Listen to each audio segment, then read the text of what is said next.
ในพระสมเด็จงามงามสวยๆนี่เลย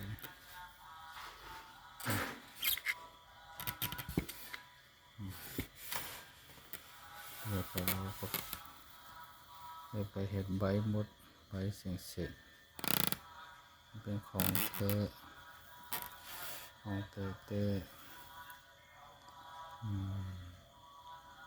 กรมมหาสถิวงศ์อยากได้ก็มาดูของแท้นะ